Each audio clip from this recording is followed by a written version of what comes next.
পাকের দয়ায় পর্যায়ক্রমে আমি সুস্থ হয়েছি।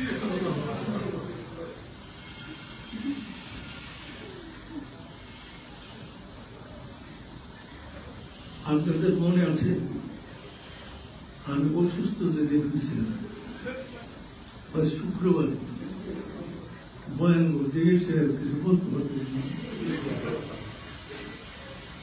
মানে তখনই আমাকে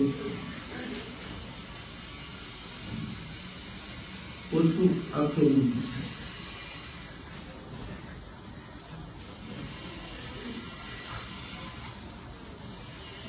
মাঝে মাঝে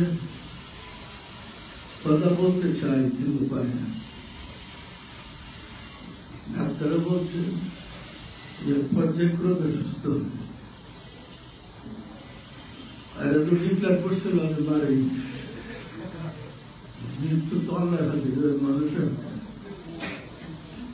আল্লাহ যাকে রক্ষা করে সে রক্ষা করে, যাকে ক্ষমা করেন সে ক্ষমা করে। আমি আপনাদের কাছে লিখতে চাচ্ছি না, আমি নিজেই নিরিবিলি কাটাতে শিখেছি।